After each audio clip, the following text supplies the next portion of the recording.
প্রধান নির্বাচন commissioner AMM Nasir Uddin বলেছেন, জাতীয় নির্বাচনে পর্যবেক্ষকদের পক্ষপাতমুক্ত করতে গুরুত্ব দেবে নির্বাচন কমিশন।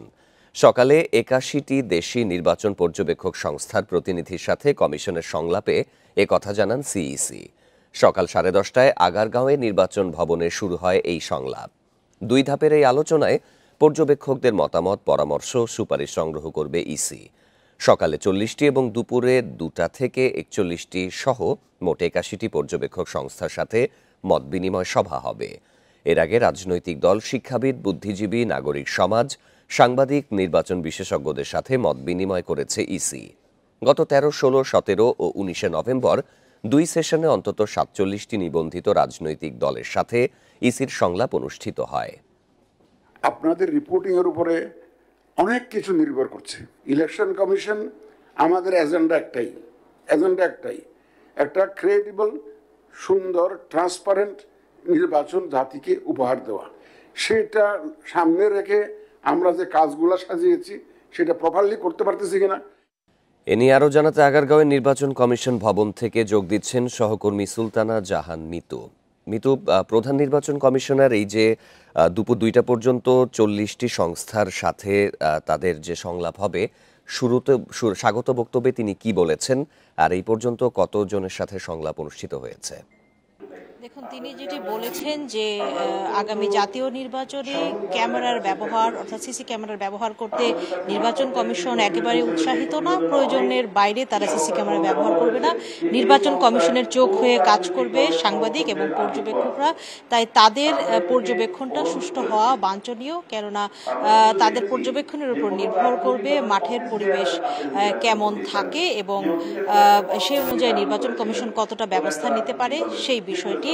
এবং প্রধান নির্বাচন কমিশনার আরও যেটি বলেছেন, বিগত 3টি বিতর্কিত নির্বাচনকে যারা বৈধতা দিয়েছিল সেসব পর্যবেক্ষকদের এবার নিবন্ধন দেয়নি নির্বাচন কমিশন। এবার 300টি আবেদনের মধ্য থেকে 81টি পর্যবেক্ষক সংস্থাকে নিবন্ধন দেওয়া হয়েছে। তিনি প্রত্যাশা করছেন নানা যাচাই বাছাই শেষে যেহেতু এদেরকে নিবন্ধন দেওয়া হয়েছে, তাদের পর্যবেক্ষণের মাধ্যমে আগামী নির্বাচন সুষ্ঠু হয়ে উঠবে, বিতর্ক মুক্ত হয়ে উঠবে। তবে একটি চ্যালেঞ্জের কথা নির্বাচন কমিশনাররা বলছেন, এবার পর্যবেক্ষকদের নিবন্ধন দেওয়ার ক্ষেত্রে ন্যূনতম বয়স সীমা 21 বছর ধরা হয়েছে। তাই তারা যেটি বলছেন এটি একটি চ্যালেঞ্জ, কেননা কম বয়সী যারা রয়েছেন ব্যক্তিবর্গ তাদের অভিজ্ঞতার ঘাটতি আছে। তাই প্রশিক্ষণের কোনো বিকল্প নেই। বলছেন পর্যবেক্ষক সংস্থাগুলোকে এখন থেকে যেন তারা তাদের প্রতিনিধিদেরকে প্রশিক্ষণ দিয়ে অভিজ্ঞ করে তোলেন। একটি বিষয় নির্বাচন কমিশনার সানাউল্লাহ বলেছেন যে এই যে যারা পর্যবেক্ষকরা রয়েছেন তাদেরকে সকলকেই পক্ষপাত মুক্ত হতে হবে, রাজনীতি মুক্ত হতে হবে।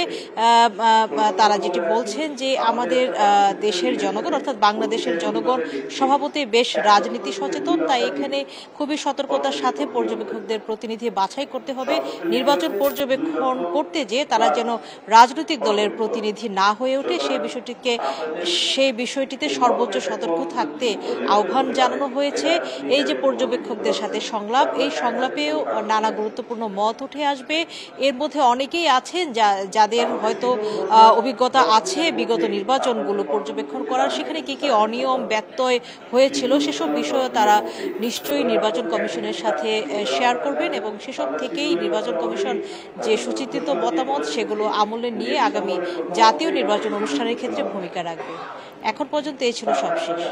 দেশে নির্বাচন পর্যবেক্ষক সংস্থার প্রতিনিধির সাথে নির্বাচন কমিশনের সংলাপ চলমান, এ বিষয়ে জানাচ্ছিলেন সহকর্মী সুলতানা জাহান মিতু।